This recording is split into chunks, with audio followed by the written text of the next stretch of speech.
Welcome back. आज हम जानेंगे इनसाइड माइक्रोमीटर के बारे में। मेरे पास जो इनसाइड माइक्रोमीटर है वो है ब्रिटिश टाइप।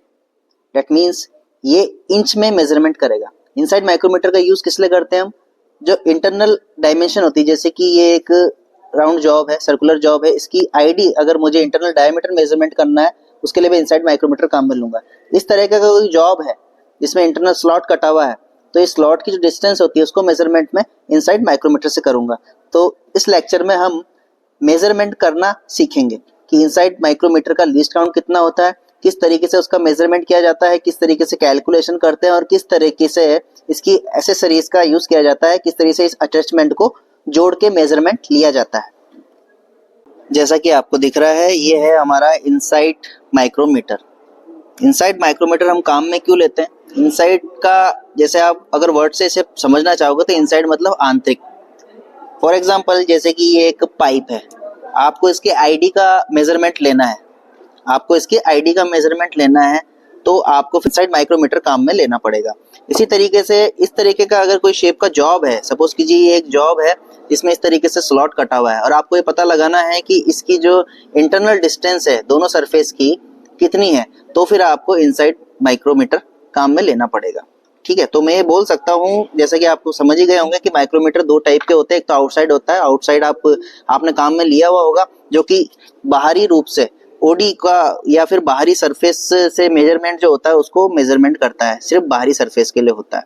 ठीक है, जबकि जो इनसाइड माइक्रोमीटर होता है वो आंतरिक सरफेस के लिए हम काम में लेते हैं, जैसे कि सर्कुलर सरफेस या स्क्वायर सरफेस। अब हम इसके पार्ट्स के बारे में जानेंगे। तो ये पूरा इनसाइड माइक्रोमीटर का एक सेटअप है। इसके अंदर सबसे पहले ये एक माइक्रोमीटर लगा हुआ है। हमारे पास जो इनसाइड माइक्रोमीटर है वो है इंच टाइप यानी ब्रिटिश टाइप। ये ब्रिटिश टाइप माइक्रोमीटर है जिसके अंदर जो भी मेजरमेंट होगा वो इंच के अंदर होगा। ये पहले मैं आपको क्लियर कर देता हूँ। ये है अपना माइक्रोमीटर। माइक्रोमीटर के अंदर ये है अपना माइक्रोमीटर। ये वाला जो पार्ट है, ये वाला पार्ट अपना है बैरल। बैरल पे होती है अपनी मेन स्केल, ये आप देख सकते हैं। और इस मेन स्केल पर 0 से लेकर 5 तक डिवीजन बने हुए हैं और टोटल नंबर ऑफ डिवीजन है इसमें 20 पार्ट्स में इसने 0 से लेकर के 5 तक की जो रीडिंग है उसको डिवाइड किया हुआ है। और ये जो 20 पार्ट हैं, जो 20 भाग हैं, इनका मान है आधा इंच, हाफ इंच। मतलब कि 20 parts 20 division equal to 0.5 inch, यानी कि आधा इंच के बराबर है। ये है अपना थिम्बल। थिम्बल इसे इसलिए बोलते हैं क्योंकि मैं इसे थंब की सहायता से रोटेट करता हूँ। ये देख सकते हैं आप, ये है थिम्बल। और थिम्बल पे नंबर ऑफ डिवीजन कितने हैं? थिम्बल पे नंबर ऑफ डिवीजन होते हैं टोटल 25। ये देखिए, ये 20, ये है 20, 21, 22, 23, 24 और 25। ये यहाँ पर इस पे है 25 डिवीजन। आई थिंक आपको क्लियर हो गया होगा। एक बार और रिपीट कर देता हूँ। ये अपनी मेन स्केल या फिर बैरल जिसपे है टोटल 20 डिवीजन और इन 20 डिवीजन का मान है आधा इंच, आधे इंच के बराबर है। और जो थिम्बल है, थिम्बल पे टोटल पार्ट्स है अपने 25। अब हम आगे के पार्ट्स की बात करते हैं। इसमें 2 एनविल लगते हैं। एक एनविल लेफ्ट हैंड साइड में आप देख सकते हैं और एक एनविल है अपना राइट हैंड साइड में। तो जो एनविल लेफ्ट हैंड साइड में है वो है अपना एडजस्टेबल एनविल, और ये वाला जो राइट हैंड साइड में आप देख रहे हैं ये है अपना फिक्स्ड एनविल। इसे एडजस्टेबल एनविल क्यों बोलते हैं? क्योंकि ये एडजस्ट हो सकता है। इसके अंदर एक्सटेंशन रॉड लगती है जो कि अलग अलग साइज की होती है, उसके बारे में आपको बताऊंगा। तो जब हम इसे इसके अंदर डालते हैं, इसके अंदर डाल दिया और इसे फिक्स अगर आपको करना है तो आप इसमें लॉकिंग स्क्रू करेंगे। ये लॉकिंग स्क्रू होता है। लॉकिंग स्क्रू से क्या होता है कि ये जो एनविल, ये जो एक्सटेंशन रॉड इसके अंदर गई है, फिक्स हो जाती है, बाहर नहीं आती। फिर इसे हम आईडी यानी इंटरनल डायमीटर या फिर इंटरनल जो भी डायमेंशन होती है उसको हम मेजरमेंट ले सकते हैं। ठीक है, तो ये है अपना लॉक नट, ये है अपना एडजस्टेबल एनविल, ये है अपना फिक्स्ड एनविल। ये वाली जो है ये अपनी सपोर्टिंग रोड के लिए दे रखा है। ये हमें सपोर्टिंग रोड के लिए इसने प्रोवाइड कर रखा है। ये अपनी सपोर्टिंग रोड होती है जिसके दोनों साइड में नर्लिंग की होती है ताकि आप इसे इजीली पकड़ सकें। जो अपनी सपोर्टिंग रोड होती है, सपोर्टिंग रोड को इसमें इस तरीके से फिक्स किया जाता है। फिक्स करके अगर सपोज कीजिए आपको इस पाइप की आईडी नापनी है और पाइप की लंबाई ज्यादा है तो आप इसे अंदर की साइड में अंदर ले जा करके मेजरमेंट ले सकते हैं। इसका सपोर्टिंग रोड मेनली उसके लिए यूज में की जाती है जो सिलेंड्रिकल शेप के जो जॉब होते हैं जिसमें ज्यादा गहराई तक आईडी आपको मेजर करनी पड़ती है। जैसे कि अपना सिलेंडर का बोर होता है, आईसी इंजन का जो सिलेंडर होता है, सिलेंडर के अंदर जो बोर का आईडी मेजरमेंट करना पड़ता है, डायमीटर मेजरमेंट करना पड़ता है, उसमें आप सपोर्टिंग रोड आपके लिए काम में आती है। ठीक है, मेरे पास जो ब्रिटिश टाइप माइक्रोमीटर है, ब्रिटिश टाइप इनसाइड जो माइक्रोमीटर है, उसके अंदर आप एक्सटेंशन रोड देख सकते हैं। ये तो सपोर्टिंग रोड थी, ये मैंने आपको बता दिया। सपोर्टिंग रोड को हम अलग कर देते हैं। इस माइक्रोमीटर को हम जान चुके हैं। अब इसमें देखिए सपोर्टिंग रोड कितनी है, 1 2 3 4 5 एंड 6 इसी के अंदर लगी हुई है। 6 इसी के अंदर ये लगी हुई है। अगर मैं इसको निकाल के आपको बताऊं, ये देखिए, ये टोटल 6 एक्सटेंशन रोड होती है, जिसका यूज करके हम अलग अलग इंटरनल डायमीटर या इंटरनल डायमेंशन को हम मेजरमेंट कर सकते हैं। तो ये जो इसमें लगी हुई है, इसका मान है 2 से 3 इंच। ये है अपनी 2 से 3 इंच। दूसरी एक्सटेंशन रॉड जो है अपनी, ये है 3 से 4 इंच की। आप देख सकते हैं इसमें 3 से 4 इंच लिखा हुआ है, यहाँ पर 3 से 4 इंच। ठीक है, नेक्स्ट वाली जो है, आप देखिए, ये अपनी 4 से 5 इंच, 4 से 5 इंच की एक्सटेंशन रॉड, इस पे लिखा हुआ दिख रहा होगा आपको। ये है 5 से 6 इंच की एक्सटेंशन रॉड, 6 से 7 इंच की एक्सटेंशन रॉड और 7 से 8 इंच की एक्सटेंशन रॉड। आप किसी को, इन्हें हम कैसे असेंबल करते हैं मैं आपको बताऊंगा। अच्छा, इसमें एक आइटम और है, ये है अपना स्पेसर। इसे आप स्पेसर बोल सकते हैं या कॉलर भी बोल सकते हैं। जो इसकी जो लंबाई होती है वो होती है आधा इंच, 0.5 इंच, आधा इंच का ये होता है। ठीक है, ये जो माइक्रोमीटर था, इसमें जो मेन स्केल बनी थी, मेन स्केल के जो 20 भाग थे, उसका मान भी आधा इंच था, मैं आपको बता चुका हूँ। और ये जो स्पेसर होता है, इसका मान भी, इसकी जो लंबाई है वो भी आधा इंच होती है। किस तरीके से यूज में लेते हैं इसे अब हम, तो ये जो इनसाइड माइक्रोमीटर मेरे पास है, ये 6 एक्सटेंशन रॉड का एक सेट है। 6 एक्सटेंशन रॉड मैंने आपको बता दी, 2 से 3, 3 से 4, 4 से 5, 5 से 6, 6 से 7, 7 से 8 इंच की। अब मुझे इसकी आईडी नापनी है। ये जो पाइप मुझे दिया गया है, मुझे इसकी आईडी नापनी है, मेजरमेंट लेना है इसकी आईडी का। तो अब मैं कैसे लूंगा, सबसे पहले मैं माइक्रोमीटर लूंगा और माइक्रोमीटर लेने के बाद में मैं इसमें 4 से 5 इंच की जो एक्सटेंशन रॉड है उसे फिट सेट करूंगा। 4 से 5 कौन सी, ये देखिए, ये 4 से 5 इंच की एक्सटेंशन रॉड है। अब इसे मैं पहले लॉकिंग स्क्रू अपना लूज करूंगा। लूज करने के बाद में फिर इसे इसमें डालकर लॉकिंग स्क्रू की सहायता से इसे लॉक कर दूंगा। लॉक करने के बाद में अब ये जो दूसरा मुझे प्रोवाइड किया गया है, इसमें मैं अपनी जो सपोर्टिंग रॉड होती है, सपोर्टिंग रॉड को इस तरीके से डाल दूंगा। डालने के बाद में अब मैं इसका मेजरमेंट लूंगा। तो ये आप देख सकते हैं इजीली अंदर जा रहा है, इजीली अंदर जा रहा है। तो अभी मुझे इसे खोलना पड़ेगा, इसे ओपन करना पड़ेगा इसकी फुल रेंज में। तो अब मैं इसे खोलना शुरू करता हूँ और तब तक खोलूंगा जब तक कि इसके दोनों anvil, fixed anvil and adjustable anvil, दोनों इंटरनल सरफेस पर टच ना हो जाए, तब तक मैं इसे करूंगा। आप देख सकते हैं ये पूरा आईडी को टच कर रहा है, ये पूरा, ये जो इनसाइड माइक्रोमीटर है मेरा आईडी को टच कर रहा है। अब इसका हम मेजरमेंट लेते हैं, इसका हम मेजरमेंट लेते हैं। अच्छा, इसका मेजरमेंट लेने से पहले आपको इसका लीस्ट काउंट और इसके हर प्रत्येक डिवीजन का जो मान होता है वो आपको समझना पड़ेगा। तो पहले मैं इसको समझा देता हूँ और इसे मैं अभी साइड में रख रहा हूँ, बाद में हम इसका मेजरमेंट लेंगे। इसे मैंने अभी साइड में रख दिया। ठीक, ब्रिटिश इनसाइड माइक्रोमीटर इंच। ठीक है, जैसा कि मैं आपको बता चुका हूं, इसमें हमने स्पेसिंग कॉलर लिया। स्पेसिंग अपना कॉलर है 1/2 इंच का, ये था अपना स्पेसिंग कॉलर 1/2 इंच का। ठीक है, हमारे पास जो इनसाइड माइक्रोमीटर हमने लिया है वो है 6 एक्सटेंशन रॉड का एक सेट। इसमें कितनी एक्सटेंशन रॉड है, टोटल 6 एक्सटेंशन रॉड है, जो कितने से कितने तक है, 2 इंच से 3 इंच, 3 इंच से 4 इंच, 4 इंच से 5 इंच, 5 इंच से 6 इंच, 6 इंच से 7 इंच, 7 इंच से 8 इंच। तो टोटल मेरे पास हो गई 1 2 3 4 5 एंड 6 एक्सटेंशन रॉड मेरे पास अवेलेबल है। ठीक है, अब मैं इसका लीस्ट काउंट निकालूंगा। लीस्ट काउंट निकालने से पहले मैं आपको ये क्लियर कर दूं कि इसमें जो अपना मेन स्केल होती है, जो ये मेन स्केल जो अपनी यहाँ पर पैरेलल पर है, इसमें कितने पार्ट्स है, टोटल 20 डिवीजन थे। इसमें टोटल 20 डिवीजन थे। तो ये 20 division is equal to 1/2 inch. तो 1 division is equal to 1/2 inch divided by 20। That is equal to 0.025 inch, मतलब एक डिवीजन, एक भाग का मान, मेन स्केल के एक डिवीजन या एक भाग का मान है 0.025 इंच। ये आपको क्लियर हो गया होगा। दूसरी बात, अब मैं लीस्ट काउंट निकालूंगा। लीस्ट काउंट ऑफ थिम्बल हम कैलकुलेट करेंगे। लीस्ट काउंट ऑफ थिम्बल हम कैलकुलेट करेंगे। तो लीस्ट काउंट का फॉर्मूला क्या होता है? Pitch divided by number of division on thimble. On thimble, ये इंपॉर्टेंट चीज है, ऑन थिम्बल। तो पिच कैसे निकलती है? पिच का मतलब क्या होता है? पिच का मतलब ये है कि अगर मैं इस थिम्बल को एक रोटेशन पूरा दूं, एक चक्कर दूं, तो ये मेन स्केल पर कितनी दूरी, कितनी डिस्टेंस तय करेगा।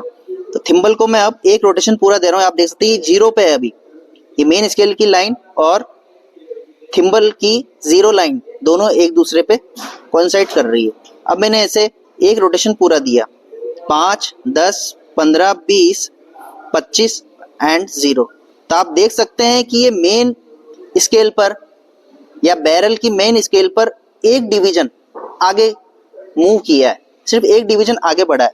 ठीक है, तो पिच कितनी हो जाएगी इसकी? और इस एक डिवीजन का मान कितना था? एक डिवीजन का मान हम पहले निकाल चुके हैं, देखिए 0.025। तो pitch equal to 0.025, pitch equal to 0.025। Number of division on thimble, thimble पे कितने नंबर ऑफ डिवीजन है? 25। तो ये जब आप कैलकुलेट करेंगे तो कितना आएगा? 0.001 इंच। दोनों चीजें हमारे पास निकल चुकी हैं। ठीक, इसे मैं एक बार और रिपीट कर देता हूं कि मैंने ये कैसे कैलकुलेट किया। मेन स्केल पे टोटल 20 डिवीजन थे जिनका मान आधा इंच था, हाफ इंच था। तो 20 division equal to half inch, तो 1 division is equal to 0.025 inch. Least count of thimble, thimble का लीस्ट काउंट। पिच, थिम्बल के एक रोटेशन में मेन स्केल पे चली गई दूरी जो कि कितनी थी? 0.025, क्योंकि वो एक डिवीजन ही आगे बढ़ रहा है मेन स्केल पर और एक डिवीजन का मान 0.025। इसे डिवाइड कर दिया हमने number of division available on thimble, तो दैट इज गिवन 0.001 इंच। अब हमने जो मेजरमेंट लिया है उसे हम कैलकुलेट करेंगे कि ये जो पाइप जो था, पाइप का आईडी, ये जो पाइप हमने मेजरमेंट लिया था इसकी जो आईडी है वो कितनी है। ठीक है, इनसाइड माइक्रोमीटर को हमने खोल के रख रखा है। इसकी टोटल रीडिंग हम कैलकुलेट करेंगे। टोटल रीडिंग में सबसे पहले हम निकालते हैं एक्सटेंशन रॉड की वैल्यू। एक्सटेंशन रॉड जितनी आप जो आपने ली है, तो मैं पहले ही क्लियर कर चुका हूं कि मैंने 4 से 5 इंच रेंज की एक्सटेंशन रॉड ली थी, इसमें लिखा हुआ भी था, अब वो अंदर चला गया पार्ट। ठीक है, मैं कितनी ली थी? मैंने 4 से 5 इंच की मैंने एक्सटेंशन रॉड ली थी। तो इसकी मिनिमम वैल्यू कितनी? 4। मतलब कि ये जो आईडी मैं नापूंगा इस पाइप की, ये जो आईडी आएगी 4 से 5 इंच के बीच में आएगी। ये मुझे पता था, इसलिए मैंने 4 से 5 इंच की जो एक्सटेंशन रॉड थी उसका सिलेक्शन किया था। तो मिनिमम वैल्यू 4 इंच, मतलब 4 इंच तो ये है, इसकी आईडी 4 इंच तो है। 4 इंच के अलावा और क्या है? मेन स्केल पे चली गई दूरी। मेन स्केल डिवीजन कितना है? इसे मेन स्केल डिवीजन का मान कितना है? तो मेन स्केल पे आप देख सकते हैं टोटल 14 डिवीजन, 0 से 1 4 डिवीजन, 1 से 2 वापस 4 डिवीजन, 2 से 3 4 डिवीजन, तो 4 दिया 12 और ये 13 और ये 14 आपको दिख रहा होगा। ये 13 और ये 14 डिवीजन पे ये कॉन्साइड हो रहा है। तो एमएसडी यानी मेन स्केल डिवीजन के टोटल 14 डिवीजन ये कवर कर रहा है। और इस 14 डिवीजन का मान कितना है? इसे हम इंटू कर देंगे 0.025 इंच से, क्योंकि एक डिवीजन का मान होता है 0.025 इंच। तो 14 डिवीजन का मान कितना हो जाएगा? तो 14 डिवीजन का मान हो जाएगा अपना 14 इंटू 0.025, ये आएगा अपना 0.35 इंच। ठीक है, अब हम देखेंगे कि थिम्बल पे जो स्केल बनी हुई है अपने, उसका कौन सा डिवीजन इस मेन स्केल की सेंटर लाइन पे कॉन्साइड कर रहा है या मिलते हुए प्रतीत हो रहा है। तो आप देख सकते हैं ये 0 डिवीजन ही इस पे मिल रहा है। इसका जो 0 डिवीजन है थिम्बल का, वो इस मेन स्केल की जो मेन लाइन है उस पे मिलते हुए प्रतीत हो रहा है। ठीक है, ये कॉन्साइड हो रहा है। तो थिम्बल का लीस्ट काउंट कितना मान हो जाएगा? थिम्बल की वैल्यू कितनी हो जाएगी? थिम्बल स्केल की वैल्यू कितनी हो जाएगी अपनी? डिवीजन कौन सा मिल रहा है? 0। और एक डिवीजन का मान कितना था? मतलब कि थिम्बल का लीस्ट काउंट कितना था? हम पहले कैलकुलेट करते थे 0.001 इंच। तो ये कितना देगा आपको कैलकुलेट वापस करके? 0 ही देगा। अब टोटल रीडिंग कितनी आ जाएगी आपकी? टोटल रीडिंग के लिए आप सबसे पहले लिखोगे एक्सटेंशन रॉड का मान। एक्सटेंशन रॉड की वैल्यू कितनी थी? 4 इंच। इसमें मेन स्केल की रीडिंग लिखोगे आप, मेन स्केल रीडिंग लिखोगे, मेन स्केल रीडिंग कितनी आएगी आपके 0.35 इंच, 0.35 इंच। ठीक है, अब थिम्बल स्केल की रीडिंग आप लिखोगे, थिम्बल स्केल की रीडिंग कितनी थी 0। अब ये पूरा आप कैलकुलेट करोगे तो कितना आएगा 4.35 इंच। मतलब कि ये जो पाइप था इसकी आईडी कितनी थी, इसकी आईडी थी अपना ये पाइप था, इस पाइप की आईडी कितनी थी 4.35 इंच। आई थिंक आप समझ गए होंगे कि इसको किस तरीके से हमने कैलकुलेट किया। इसी तरीके से हम किसी भी शेप की आईडी या फिर इंटरनल शेप का जो डायमेंशन है वो कैलकुलेट कर सकते हैं। इस इनसाइड माइक्रोमीटर में एक चीज और आपको दिख रही होगी, इट इज कॉल्ड स्पेसर या कॉलर। ये किस यूज में ली जाती है ये मैं आपको आज क्लियर करूंगा। सपोज कीजिए मुझे इस शेप का मेरा कोई जॉब बना है और इसकी इंटरनल डायमेंशन मुझे मेजर करनी है, तो मुझे पता है कि इसकी जो रेंज है ये 3 से 4 इंच के बीच है। मतलब कि यहाँ से लेकर यहाँ तक की जो डिस्टेंस है वो 3 से 4 इंच की है। तो मैंने क्या किया, मैंने 3 से 4 इंच की जो एक्सटेंशन रॉड थी वो इसमें मैंने इंस्टॉल कर दी, इसमें लगा दी। लगाने के बाद में अब मैं इसमें इसको सेट करता हूं। तो यहाँ आप देख सकते हैं कि इसको फुल रेंज में खोलने के बावजूद मेन स्केल पे टोटल जितना ये ओपन हो सकता है मैंने उतना ओपन कर दिया है। देखिए आप, ये पूरा मैंने इसको ओपन कर दिया है, आगे रेंज खत्म हो चुकी है, 5 तक ही तो ओपन होगा ना भाई, 5 डिवीजन तक मैंने इसको कर दिया। ये इसकी फुल रेंज है। फुल रेंज में जब मैं इसमें मेजर ले रहा हूं तो आप देख सकते हैं अभी भी गैप है इसमें, अभी भी आपको गैप दिख रहा होगा। ठीक है, तो इस गैप को भरने के लिए अब मैं क्या करता हूं, इसमें स्पेसर जोड़ूंगा। स्पेसर को किस तरीके से जोड़ते हैं आप देखिए। सबसे पहले मैंने लॉक स्क्रू को लूज किया, लूज करने के बाद मैंने एक्सटेंशन रॉड को निकाला, एक्सटेंशन रॉड को निकालने के बाद मैंने स्पेसर को इसमें लगाया और वापस से इसके अंदर इसे इस तरीके से फिट कर दिया। ठीक है, अब आप देख सकते हैं कि ये पूरा इसकी मैक्सिमम लेंथ कवर कर रहा है और बाहर भी निकल चुका है। अब मैं इसे वापस से जो मैंने मेन स्केल पे इसे खोला था इसे मैं वापस से अब कम कर रहा हूँ, और तब तक कम करूंगा जब तक कि ये इसमें प्रॉपरली इसे टच ना करे, इसकी जो दोनों एनिवल है इसकी इंटरनल सरफेस को टच ना करें। तो मैं इसे खोल के जब टच कर रहा हूं तो आप देख सकते हैं पूरा प्रॉपरली खुल चुका है। ठीक है, ये एक स्क्वायर जॉब था, सपोज कीजिए एक स्क्वायर जॉब था और ये इसकी इंटरनल सरफेस को टच कर रहा है। अब मुझे इसकी रीडिंग लेनी है, तो रीडिंग लेने का फॉर्मूला मैं आपको पहले ही बता चुका हूँ। फॉर्मूला तो क्या है, एक रीडिंग लेने का एक तरीका है। सबसे पहले हम लिखते हैं इसमें एक्सटेंशन रॉड की लंबाई कितनी, एक्सटेंशन रॉड आपने लिए 3 से 4 इंच की, आपने इसमें एक्सटेंशन रॉड ली थी 3 से 4 इंच की, तो यहां से आपको मिल गया 3 इंच। ठीक है, उसके बाद में मेन स्केल रीडिंग, तो मेन स्केल पे आप देख सकते हैं ये 3 तक खुला है, मतलब कि 4 तिया 12 डिवीजन ये कवर कर रहा है, 12 डिवीजन के बाद में आके रुक गया है। ठीक है, देख सकते हैं 12 डिवीजन ये कवर कर रहा है, तो 12 डिवीजन के बराबर ये वैल्यू आ चुकी है इसमें। तो और एक डिवीजन का मान कितना था 0.025 इंच, ये आपको कितना देगा 12 इंटू 0.025, ये आपको देगा 0.3 इंच, 0.3 इंच। अब आपको थिम्बल स्केल रीडिंग देखनी है, तो थिम्बल पे कौन सा डिवीजन जो इसको कोइंसाइड कर रहा है, थिम्बल पे जो 15वां डिवीजन है, थिम्बल का जो 15वां डिवीजन है उस मेन स्केल की मेन लाइन को कोइंसाइड कर रहा है 15वां डिवीजन। तो थिम्बल स्केल रीडिंग कितनी हो जाएगी 15वां डिवीजन, इसको इंटू कर दूंगा थिम्बल के लीस्ट काउंट से, डेट इज 0.001 इंच, ये आपको देगा 0.015 इंच। ठीक है, तो ये एक्सटेंशन रॉड वाली जो मेजरमेंट है वो आ गया, आपका मेन स्केल रीडिंग है वो आ गई, थिम्बल स्केल रीडिंग ये आ गई। अब हम तीनों को प्लस कर देंगे, 3 प्लस 0.3 प्लस 0.015, 3.315 इंच। मतलब कि ये जो जॉब था इसकी जो इंटरनल डायमेंशन है वो कितनी हो जाएगी आपकी 3.315 इंच। तो आई थिंक आप समझ गए होंगे कि इस स्पेसर का या इस कॉलर का क्या यूटिलाइजेशन होता है, इसका यूज हम इसकी लंबाई को बढ़ाने के लिए करते हैं। तो आज के लेक्चर में हमने देखा अगर कोई सर्कुलर पीस है उसकी आईडिया आपको ज्ञात करनी है, कैलकुलेट करनी है, फिर जो स्क्वायर पीस है उसकी इंटरनल डायमेंशन का मेजरमेंट करना है, आप किस तरीके से करते हैं। नेक्स्ट लेक्चर में हम इस इनसाइड माइक्रोमीटर से जुड़े हुए इंटरेस्टिंग कंसेप्ट के बारे में डिस्कस करेंगे। Thank you.